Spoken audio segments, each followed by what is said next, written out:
Hello, kumusta po kayong lahat? Ayan. Ito sa video ito ay papakita ko sa inyo kung gaano karami ang niluluto ko araw-araw. Ay nandito naman ako sa kusina. Paggising, maligo. Di pa ako nakaka-almusal. 12:30 na, nagmamadali na ako kasi lagi akong late nagigising kasi siguro sobrang pagod. Alam niyo naman, simula paggising hanggang gabi, hindi man lang nakaupo konti habang naghihintay. Ayan. 2 soup kasi ang lulutuin ko. Araw-araw kailangan may sila, sabaw. Masyadong maaraw dito sa location ko.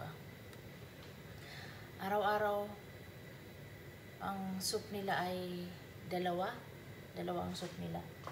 Kasi yung anak nilang galing sa ibang bansa, nandito nagbabakasyon, 2 klase lang ang gustong sabaw. Yung gusto niya ayaw naman ng iba. Kaya, yan, magluluto tayo.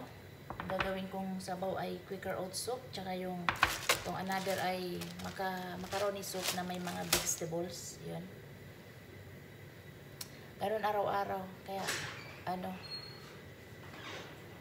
dyan si Rahma, kasama ko. Kaming 2 lang dito. Ay, nakasalang na yung aking isang soup, yung quicker oats. Nagagawa naman ako ng macaroni. Lagi akong late nagigising. Siguro kakain sila ng mga 2:30 ganyan. Hindi ko alam. Laging busy rito. May bisita sila dito naka-stay. Hindi ko alam kung hanggang kailan. Yung kaibigan ng among babae. Hindi ko na may papakita itong niluluto ko. Hindi ko may pakita step by step. Pakita ko lang sa inyo. Magluluto nga pala ako ngayon ng paborito nila to. Hindi ko alam kung bakit. Ito ang pinaka-paborito nila. Yung tupa or sheep. Kabsa ang lulutuin ko. Kabsa. Paborito nila yun. Tapos, ewan ko ba. Araw-araw gusto nila may sabaw. May nakasala nga ako dun yung habang nagluluto nga ako, isinalang ko yung labahin ng mag-asawa kasi ako ang naglalaba sa mag-asawa. Yung kasama ko, siya naglalaba ng damit sa mga bata, 3. Tulog pa yung mga bata. Maya-maya paggising nun, hihingi ng almusal, kung ano-ano. Gising ako alas 11 na ng umaga. Diyos ko, natutulog ba naman kami alas 2? Alas 2 kami natutulog. Alas 3, ganyan. Pupuyat 3 lang silang kumakain. Yung bisita, yung mag-asawa. Yung mga bata, kumakain sila minsan sa labas. Pero sa lunch, yun. Paisa-isa pa sila kumain. Hindi sila sabay-sabay kasi yung iba tulog. Ito ang trabaho ng Inday. Huwag ko yung nilalabhan ko dun. Baka tapos na rin yun. Tingnan ko muna.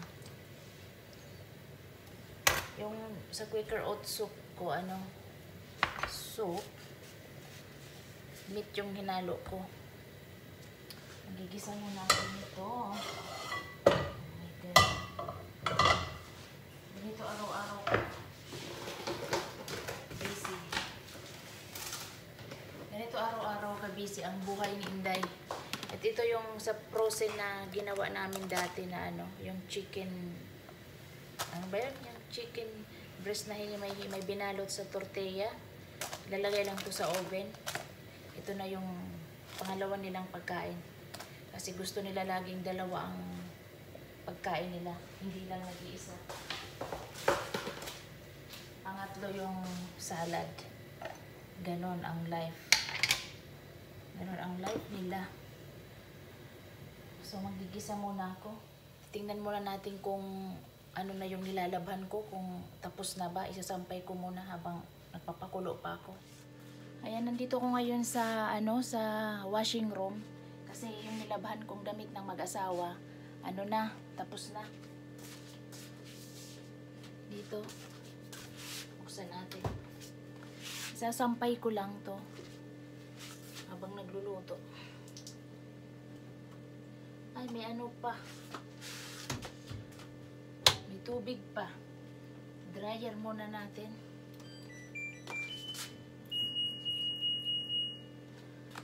Dryer ko muna. Hindi pa tapos.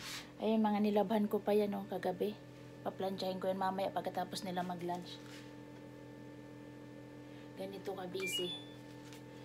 Tapos magmamap pa ako mamaya rito. Ayan, dito. Magmamap pa ako dyan mamaya.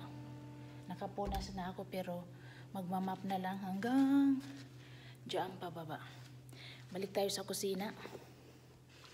Kasi yung niluluto ko dun. Ayan. Nilinisin ko pa yan. Magmamap na lang ako mamaya.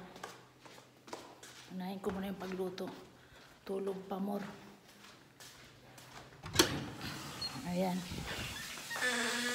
So, totoo lang, nag-video talaga ako ngayon. Hindi ko maipapakita yung pagluluto kasi nagmamadali talaga ako. Mamaya baka kumain na sila. I-share ko lang sa inyo.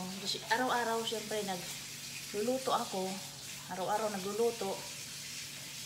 Tapos, syempre, maghuhugas ka, magbabasa ka ng kamay, maglilinis ka ng mga CR. Tuwing gabi, bago ako matulog, ang braso ko, ang kanang braso ko, laging nangangalay. Gusto ko lang i-share sa inyo, baka sa mga nakakaramdam dyan na nangangalay yung braso nyo, kung alin yung braso nyong pwersado, lalo na malamig ngayon sa Saudi, i-share ko sa inyo. Ito ang self-medication ko, yung luya, ito ang ginagamit ko pag, bago matulog. Hinihiwa ko siyang maninipis, ganito na siya kalaki, hindi mo na siya babalatan. Iwain mo siya ng maninipis, tapos papainit mo lang siya sa kalan, sa apoy. Papainit mo lang siya para magkaroon siya ng init. Tapos, ilalagay mo siya sa iyong mga braso.